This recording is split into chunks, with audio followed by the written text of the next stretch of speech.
Students, हम लोग third chapter NCERT का क्लास 11 का आज करेंगे। इसके एनसीईआरटी के questions, classification of elements and periodicity in properties. कैसे एलिमेंट्स को क्लासीफाई किया जाएगा और उनकी प्रॉपर्टीज़ में जो पीरियोडिसिटी उनके बारे में स्टडी किया जाएगा। एक्चुअली में जब हम लोग को बहुत सारे एलिमेंट्स मालूम हो गए तो प्रॉब्लम यह आ रही थी कि उनकी इंडिविजुअली प्रॉपर्टीज़ को याद रखना मुश्किल हो रहा था, तो उसको इंडिविजुअली पढ़ना मुश्किल हो रहा था। तो तभी फिर हम लोग ने, हमारे साइंटिस्ट ने काम किया फॉर क्लासीफाइंग देम। फिर उनको क्लासीफाई किया गया पीरियोडिक टेबल में, ठीक है। तो उसमें बहुत सारे साइंटिस्ट का योगदान था।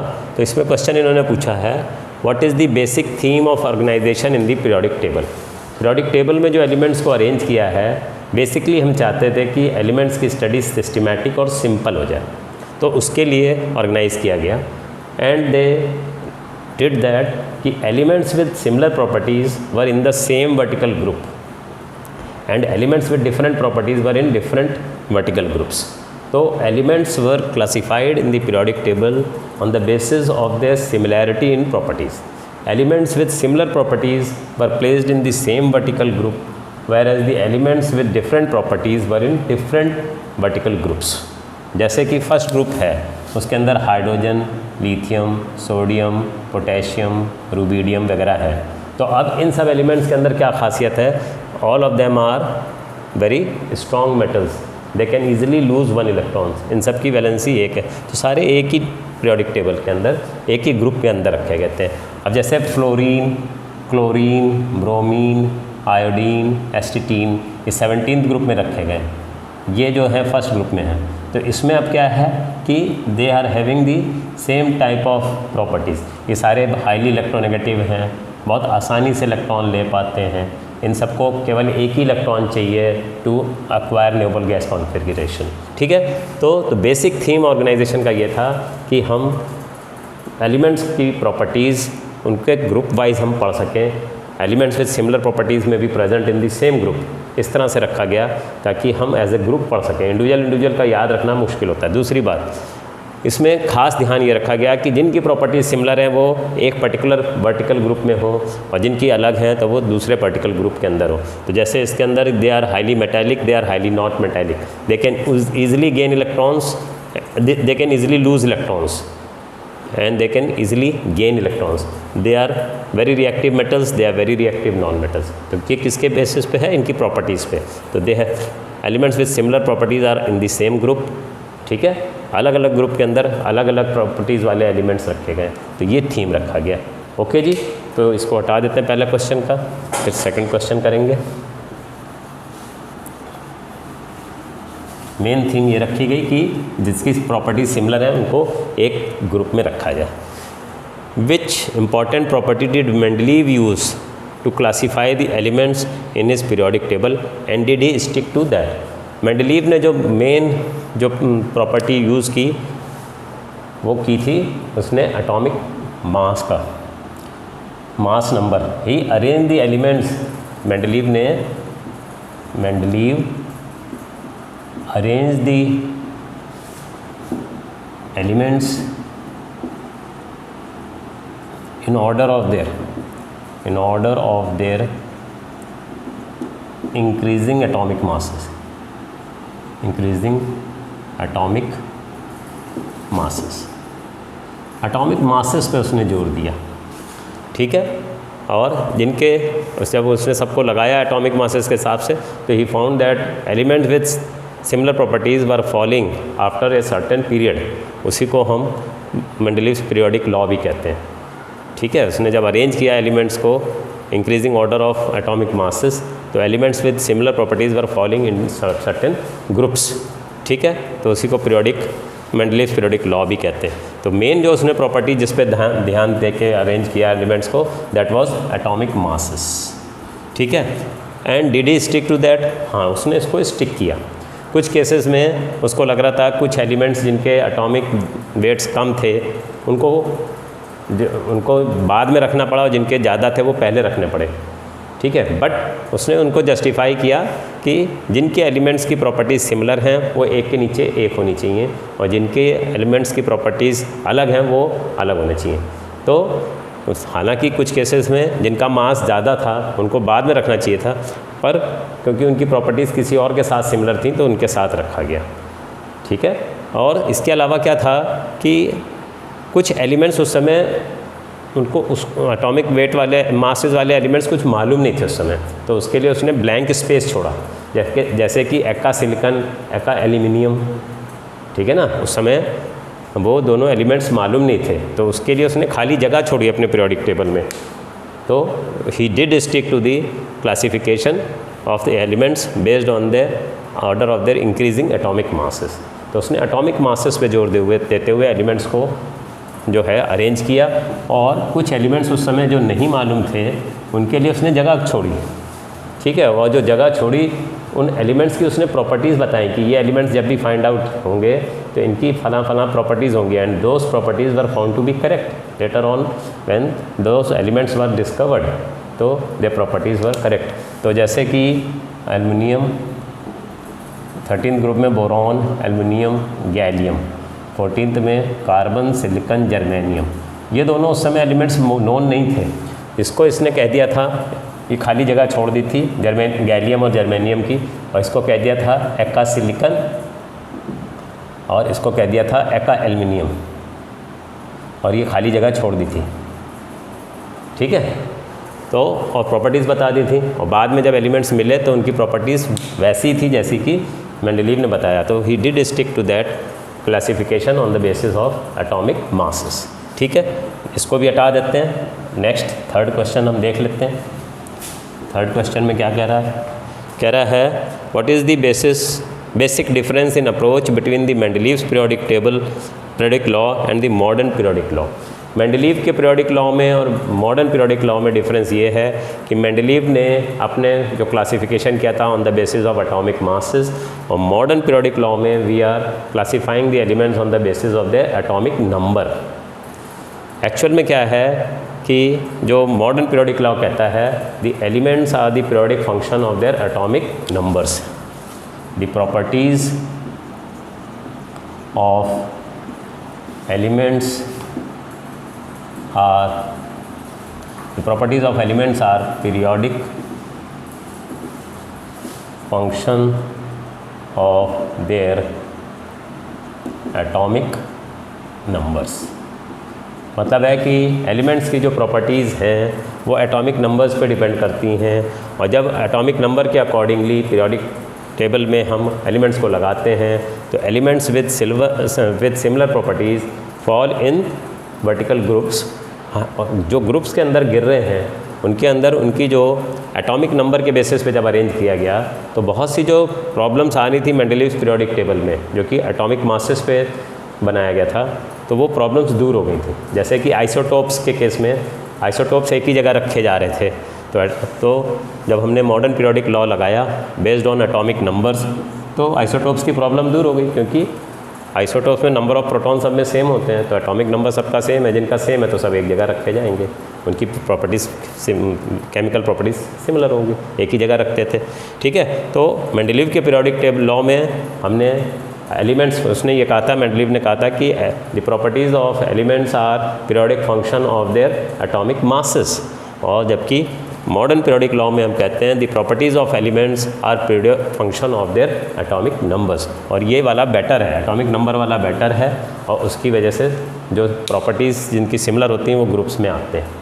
ठीक है, तो ये दोनों में मेन डिफरेंस है। Atomic number Mendeleev periodic table में एटॉमिक मासेस के ऊपर बेस्ड था, और मॉडर्न पीरियोडिक लॉ में we have arrange the elements in the order of the increasing atomic numbers, जो कि ज़्यादा बेटर है। जो मेंडलीव की पीरियोडिक टेबल के अंदर जो प्रॉब्लम्स आ रही थी वो सारी इससे दूर हो गई। ओके जी, हटाते हैं, फिर नेक्स्ट क्वेश्चन करेंगे। अब हम लोग करते हैं fourth question. On the basis of quantum numbers justify that the sixth period of the periodic table should have 32 elements. Sixth period में कौन से एलिमेंट्स आएंगे वो देख लेते हैं। अब पहले अवबव के प्रिंसिपल से हम अरेंज करते हैं 1s 2s 2p 3s 3p 4s 3d 4p 5s 4d 5p 6s 4f 5d 6p 7s। ठीक है, ये अबाव का प्रिंसिपल है elements are electrons are filled in the orbitals in order of their increasing energies. तो हमको कहा गया है सिक्स पीरियड 6s से लेके 6p तक के ऑर्बिटल्स के अंदर जो इलेक्ट्रॉन्स भरे जाएंगे वो सब 6th पीरियड में गिरेंगे। ठीक है, तो s में कितने होंगे 2, f में 14, d में कितने होंगे 10 और p में कितने होंगे 6। ठीक है तो हम लिखेंगे कि 6s में 2, 4f में 14, 5d में 10 और 6p में 6। Only these orbitals will be filled in the 6th period, क्योंकि 6s से लेकर 6p तक, 7s से पहले ये 7th पीरियड शुरू हो जाएगा। तो 6s से लेकर 6p तक के जो ऑर्बिटल्स भरे जाएंगे वो सब 6th पीरियड में होंगे। तो इनके अंदर नंबर ऑफ इलेक्ट्रॉन्स कितने होंगे 2 and 14, 16, 26, 32। तो इसके अंदर कितने एलिमेंट्स होंगे 32, क्योंकि 6s में 2 होंगे, 4f में 14, 5d में 10, 6p में 6 एलिमेंट्स इलेक्ट्रॉन्स भरे जा सकते हैं। तो टोटल नंबर ऑफ इलेक्ट्रॉन्स जो भरे जा रहे हैं 32 हो रहे हैं और 32 एलिमेंट्स होंगे इन 6th पीरियड। हम पहले कहेंगे कि 6th पीरियड में कौन कौन से ऑर्बिटल्स भरे जाएंगे 6s, 4f, 5d and 6p। ठीक है, तो जब ये एलिमेंट्स भरे जाएंगे, जो ये ऑर्बिटल्स केवल भरे जाएंगे, s में 2 होते हैं इलेक्ट्रॉन्स, f में 14, d में 10 और p में 6, तो टोटल करते हैं तो 32। तो therefore 32 elements can be filled, the elements will be present in 6th period. ठीक है, 5th पीरियड का निकालना है तो 5s से लेके 5p तक निकालोगे, 4th का निकालना है तो 4s से लेके 4p तक का।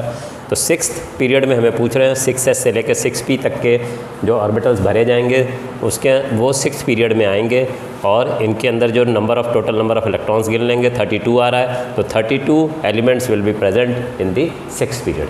ठीक है, इस बेसिस पे हम जस्टिफाई कर सकते हैं, इसको हटा देते हैं। नेक्स्ट देखते हैं 5th वाला।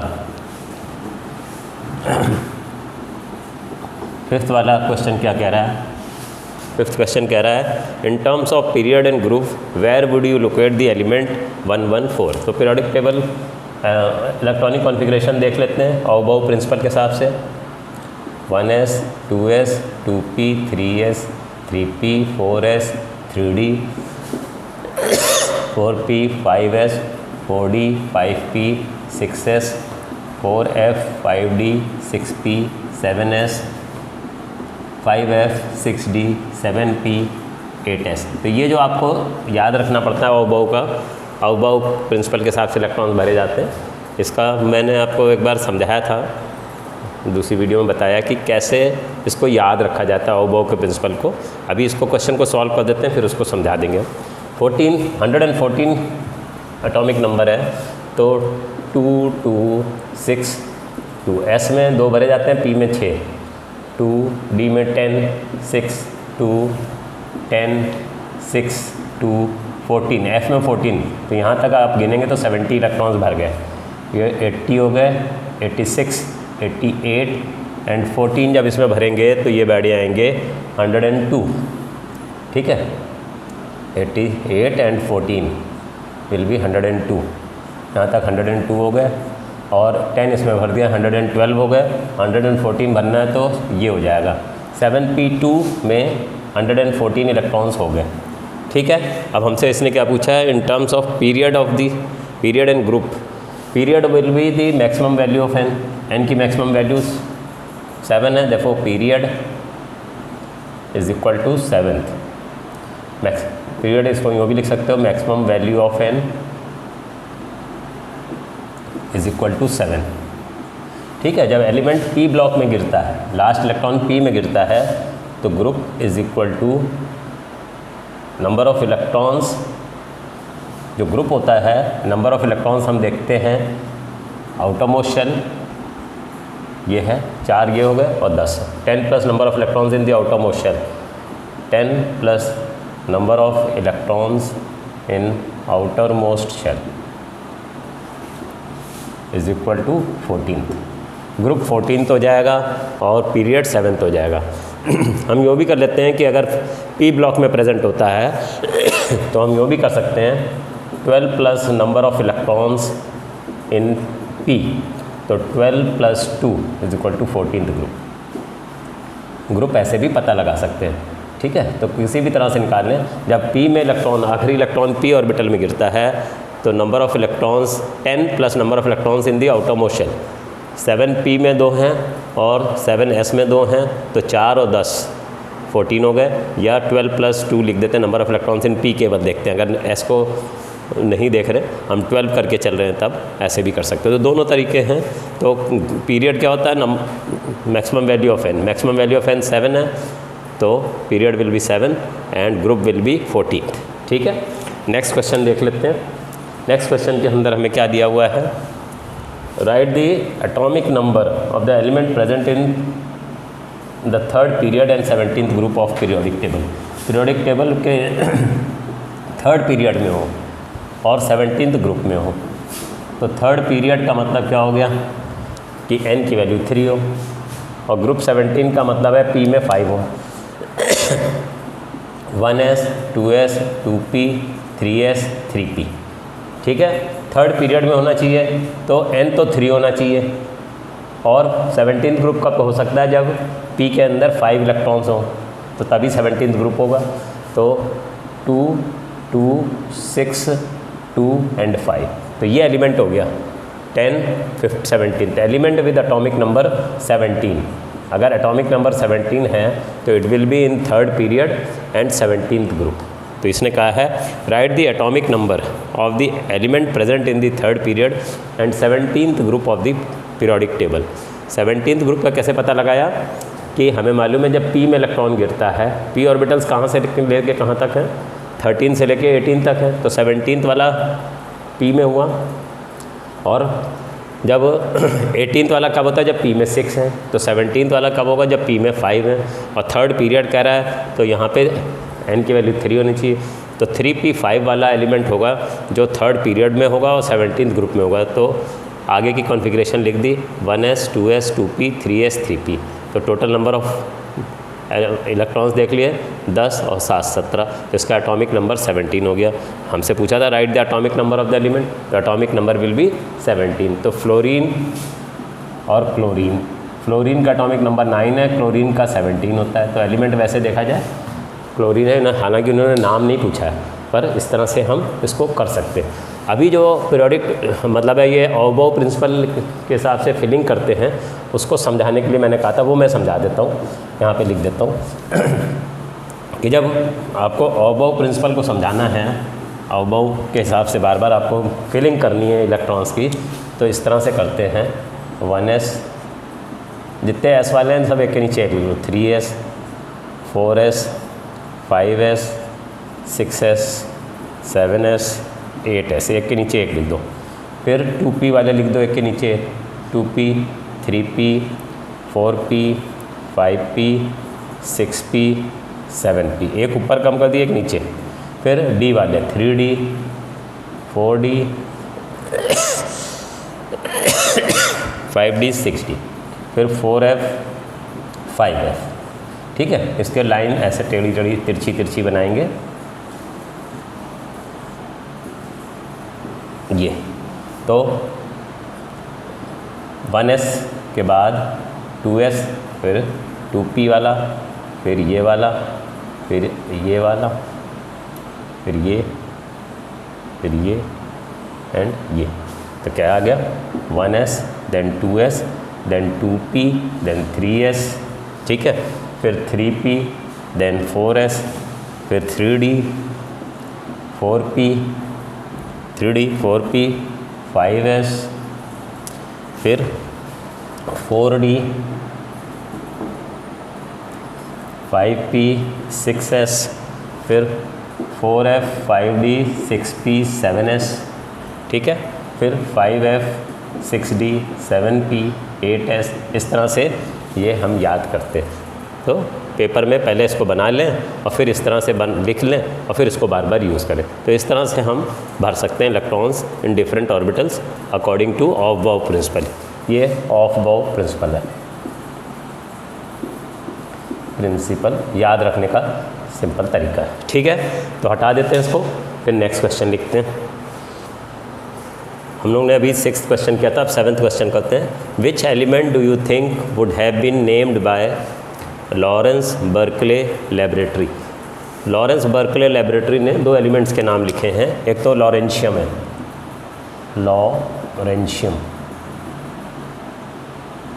लॉरेंशियम का एटॉमिक नंबर है 103 और बर्केलियम है, बर्केलियम, इसका एटॉमिक नंबर है 97, बर्कीलियम है ना। और सीबोर्ग ने सीबोर्गियम, सीबोर्गियम, और इसका सीबोर्गियम का एटॉमिक नंबर है 106, इसका Z, ठीक है। इसका Z ये हो गया, इसका Z ये हो गया, सीबोर्गियम का Z है ये। Is it okay? तो लॉरेंस बर्कले लेबोरेटरी ने 2 एलिमेंट्स के नाम रखे, लॉरेंशियम जिसका एटॉमिक नंबर 103 है, बर्केलियम जिसका एटॉमिक नंबर 97 है, और सीबोर्ग्स ग्रुप ने सीबोर्गियम नाम रखा जो एलिमेंट जिसका एटॉमिक नंबर 106 है, ठीक है। नेक्स्ट हम क्वेश्चन कर लेते हैं। 7th के बाद 8th क्वेश्चन पे आ जाते हैं। 8th क्वेश्चन में कह रहा है why do elements in the same group have similar physical and chemical properties. जब एलिमेंट्स सेम ग्रुप में होते हैं तो उनकी outermost shell electronic configuration is very similar, because of that they have similar physical and chemical properties. जैसे आप first group में ले लो, hydrogen, lithium, sodium, potassium, rubidium, caesium, francium, ठीक है।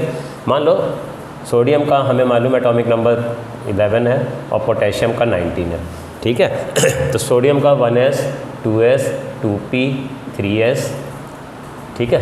तो 2, 2, 6, 1, 3s में 1 इलेक्ट्रॉन है। अब पोटेशियम का देखिए 19 है, 1s2, 2s2, 2p6, 3s2, 3p6, 4s1, 10, 18, 19। तो they have got similar electronic configuration in the outermost shell.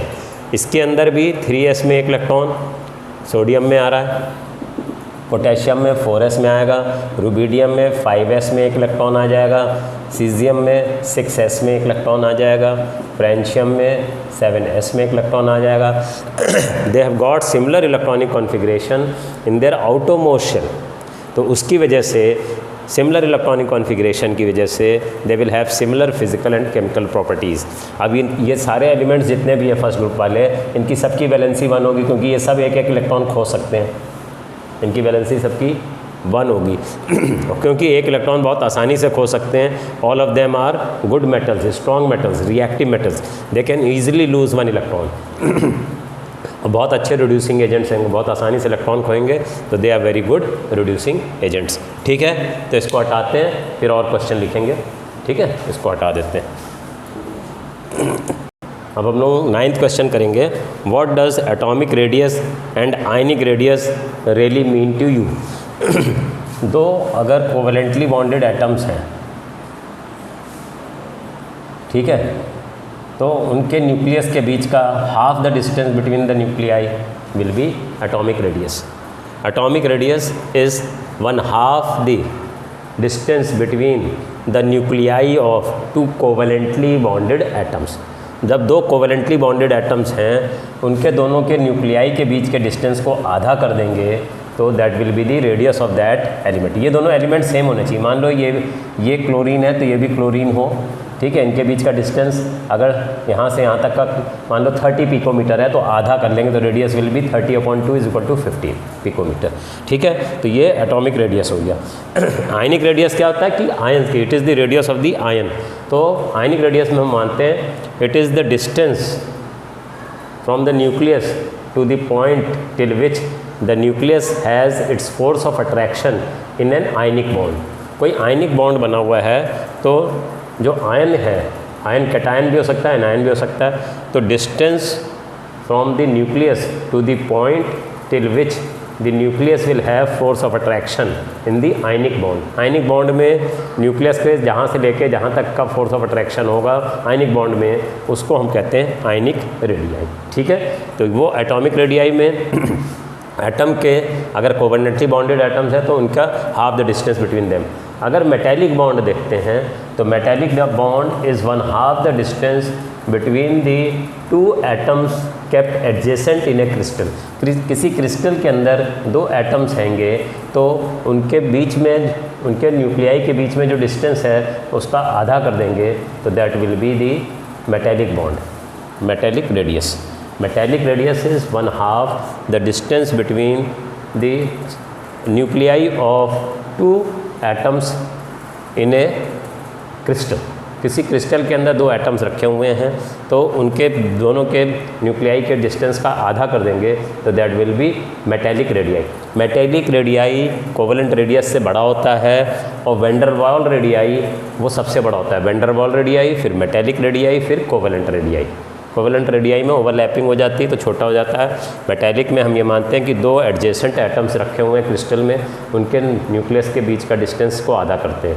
और वैन डर वाल रेडियाई में और भी बड़ा हो जाता है उसका रेडियस, तो van der Waal radii followed by metallic radii and then followed by covalent radii. ठीक है। और जो आयनिक रेडियस की हम बात कर रहे हैं, कैटायन की रेडियस छोटी होती है, एनायन की रेडियस बड़ी होती है। कैटायन में इलेक्ट्रॉन निकल जाता है तो उसका रेडियस छोटा हो जाता है, एनायन में एक एक्स्ट्रा इलेक्ट्रॉन आ जाता है तो उसका रेडियस, आयनिक रेडियस उसका बड़ा हो जाता है। ठीक है। तो नेक्स्ट क्वेश्चन क्या है, how do the atomic radius very in period and in group. Period और ग्रुप में एटॉमिक रेडियस किस तरह से वेरी करते हैं। अब देखिए पीरियड में क्या होगा, second part explain the variation. ठीक है। How do atomic radius very in period. Period में जैसे आपका ले लेते हैं हाइड्रोजन, लिथियम लेते हैं, लिथियम है, बेरिलियम है, boron, carbon, nitrogen, oxygen, fluorine, ये सेकंड पीरियड है। ठीक है। अब क्या हो रहा है, इधर से इधर जब हम जा रहे हैं तो साइज़ छोटा होता जा रहा है। अगर लिथियम का साइज़ बड़ा है तो बेरिलियम उससे छोटा होगा, उससे छोटा बोरॉन हो जाएगा, उससे और छोटा कार्बन हो जाएगा, उससे छोटा नाइट्रोजन हो जाएगा, उससे छोटा ऑक्सीजन हो जाएगा और फ्लोरीन सबसे छोटा हो जाएगा। ये मैं एक सिंबल दिखा रहा हूँ समझाने के लिए। As we move from left to right in a period the radius, atomic radius will decrease because the number of shells do not increase but the number of electrons are increasing and number of protons are also increasing। Lithium का atomic number 3 है, beryllium का 4, boron का 5, carbon का 6, 7, 8, 9। यहाँ 9 protons हैं और number of shells 2 ही हैं। Second period में ना नंबर ऑफ शेल्स 2 ही हैं, तो इसमें कैसे है 2, 7। फर्स्ट शेल में 2 इलेक्ट्रॉन है और सेकंड वाले में 7 इलेक्ट्रॉन्स हैं, तो नंबर ऑफ शेल्स तो सब में 2 हैं। तो as we move from left to right in a period the atomic radius will decrease because the effective nuclear charge is increasing because the number of protons are increasing but number of shells are not increasing। तो along the period radius will become smaller and group में क्या होगा, it will become larger। जैसे hydrogen, lithium, sodium, potassium, rubidium, caesium, francium, यहाँ पे number of shells बढ़ रहे हैं। इसमें 1 शेल है, इसमें 2, इसमें 3, 4, 5, 6, 7। जैसे जैसे नंबर ऑफ़ शेल्स बढ़ते जाएंगे तो electron will be farther of from the nucleus, और जितना फार्दर ऑफ होगा फोर्स ऑफ अट्रैक्शन कम हो जाएगा और शील्डिंग बढ़ जाएगी। नंबर ऑफ इनर शेल्स बढ़ने से शील्डिंग बढ़ जाएगी, जब शील्डिंग बढ़ जाएगी तो फोर्स ऑफ अट्रैक्शन कम हो जाएगा। तो इसलिए atomic radius will increase down the group, atomic radius will increase, left to right it will decrease। Left top to bottom increase होने के 2 कारण हैं। एक तो शेल बड़ा होता जाता है, जैसे मैं अगर यहाँ पे समझाऊँ तो कुछ इस तरह से होगा कि हाइड्रोजन वाले में एक ही शेल है, एक प्रोटॉन है, एक इलेक्ट्रॉन है। लिथियम वाले में 2 शेल है ना, 1, 2 शेल, 2 इलेक्ट्रॉन्स यहाँ हैं, 1 इलेक्ट्रॉन यहाँ है। ठीक है। इसमें 3 शेल हैं, इसमें 4 शेल हैं, इसमें 5 शेल हैं, इसमें 6, इसमें 7 हैं। तो जैसे जैसे शेल्स बढ़ते जाएंगे तो एक तो डिस्टेंस भी बढ़ता जाएगा इलेक्ट्रॉन का न्यूक्लियस से, तो फोर्स ऑफ अट्रैक्शन कम हो जाएगा। दूसरे अंदर के शेल्स जो हैं शील्डिंग करेंगे। जैसे पोटेशियम के केस में है 4 शेल्स हैं, 1, 2, 3, 4।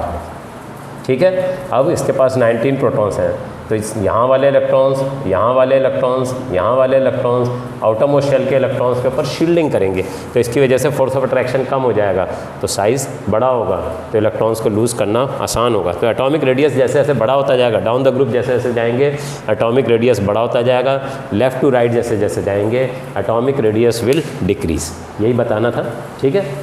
ओके, इनको हटाते हैं, फिर और क्वेश्चंस लिखते हैं।